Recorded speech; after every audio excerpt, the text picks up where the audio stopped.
Sabrina Carpenter's rise wasn't some overnight miracle. This wasn't luck or a random viral spark. This was strategy. Calculated, styled, rehearsed, and rolled out with precision. The sound shifted, the image evolved, the way she carried herself on stage and off. It all transformed. The Sabrina you see today didn't just appear out of thin air. She was built. Sabrina Ann Lynn Carpenter was born May 11, 1999, in Quakertown, Pennsylvania. As a kid, she sang so often around the house that her dad literally built a sound booth in the basement to keep the noise contained. By age 10, she was already uploading covers on YouTube.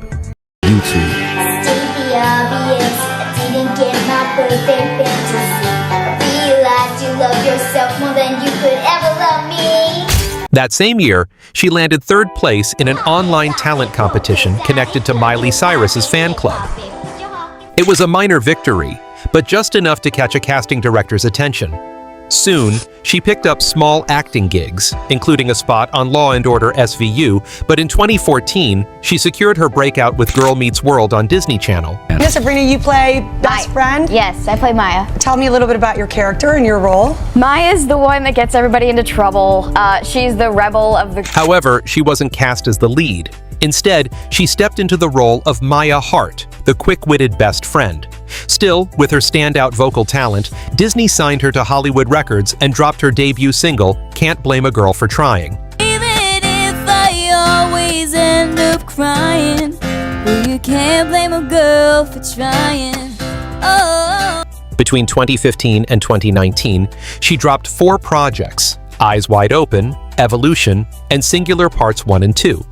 They earned fair chart spots, but nothing that pushed her into pop's main stage. By decade's end, her track record was strong. A Disney breakout role, 4 albums, and a steady fan base. Yet to most people, she was recognizable, not essential.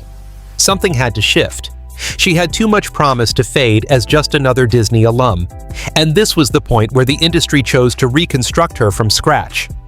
12 when I signed my first contract. My name is Sabrina. I'm 10 years old. I did not read the contract. I was 12. You know what I mean? All I wanted to do was sing. And I think when you're that young, you have so much faith in the goodness of people. You don't even consider that people could be using you or misguiding you. I never wanted to let anybody down, and I never wanted to disappoint.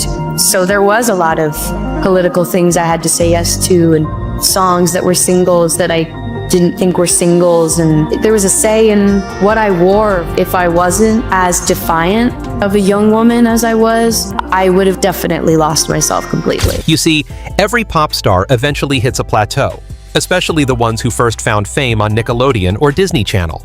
A lot of young stars have had to find themselves. When you were on stage with Robin Thicke and getting a lot of criticism for twerking, when you look back at that period, what do you see? You know what I think it is? I understand the business I'm in. I'm in the music industry. I'm in the record business. So when I sign a contract, they're buying, records that they wish to sell. So I understand that I am setting myself up to become merchandise. There's this unspoken industry standard that you have to sexify everything to just go to the next level. My homegirl here with the big buzz, shaking. I'm a little curious too.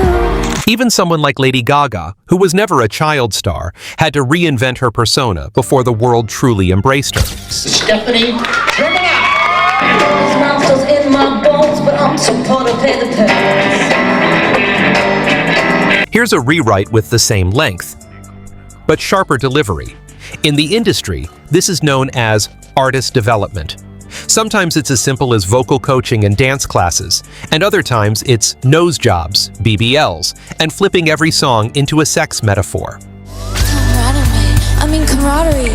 In early 2021, Sabrina's Disney contract ended and she signed with Island Records.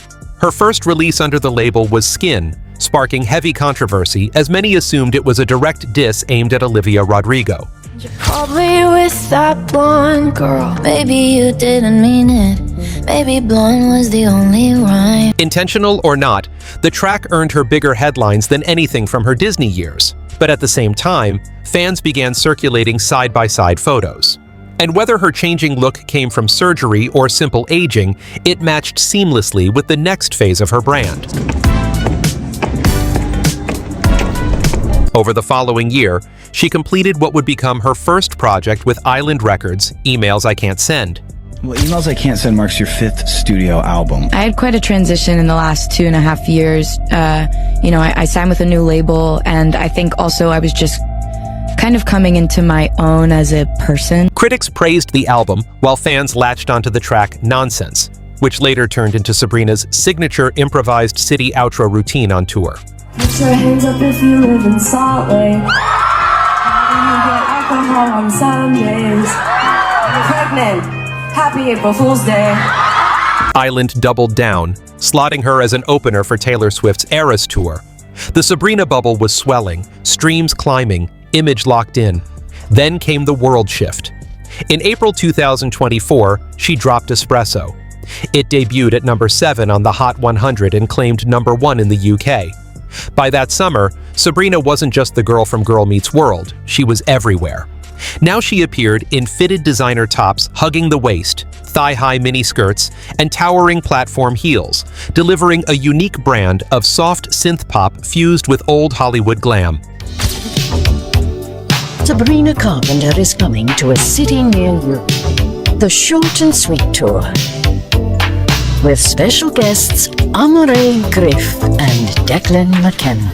Two quick brand deals made the transformation undeniable. First came a lingerie campaign with Rihanna's Savage x Fenty, then a shapewear shoot for Kim Kardashian's Skims.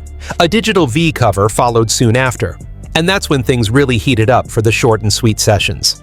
Alan paired Sabrina with 3 heavyweight hitmakers, each bringing a different edge. First up was Jack Antonoff.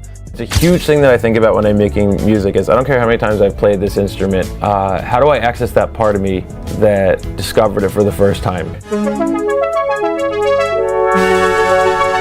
The producer-writer behind Taylor Swift's Midnights and countless other pop staples, he shaped nearly half the album, layering shimmering 80s synths and live room percussion that gave tracks like Please Please Please their clean pastel glow.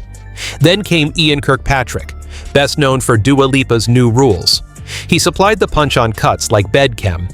And finally, Amy Allen, songwriter for Harry Styles, Halsey, Lizzo, and more, stepped in as Sabrina's core lyric partner. Take me to the studio when you created that song, and did you guys come from a coffee shop? How did that even come to your mind? We were in France and just having a great time, and Sabrina is such a good songwriter, and her personality is always like pulling these like new things out of a hat that I'm like, that's so funny, like where did that just come from? And she's just a dream to work with. The outcome? The album shot to number 1 on Billboard and earned platinum status. Even her 2022 project, Emails I Can't Send, resurfaced on the charts as new fans discovered her earlier work. Behind her was clearly a major machine, stylists, playlist placements, brand strategists, but it still feels like she's the one steering the wheel. What do you think is the biggest misconception about you? How much time do we have? You think there are a lot? Yeah, I think a misperception is that I don't write my music. I think a lot of people think because I have, a producer and co-writers that I love that I'm sitting in the room on my phone not writing songs. By the time Short and Sweet hit full stride, Sabrina's live shows were just as carefully crafted as the rollout itself. But the very elements keeping her name trending also sparked a fresh wave of criticism.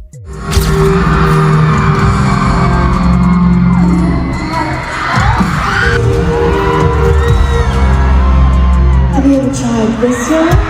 The debate escalated when footage surfaced of her Bedchem outro. Behind backlit curtains, a dancer lifted Sabrina's legs in a scene mimicking foreplay. Outrage followed, with critics pointing out she still had Disney-era fans in the crowd while leaning into overtly sexual performances.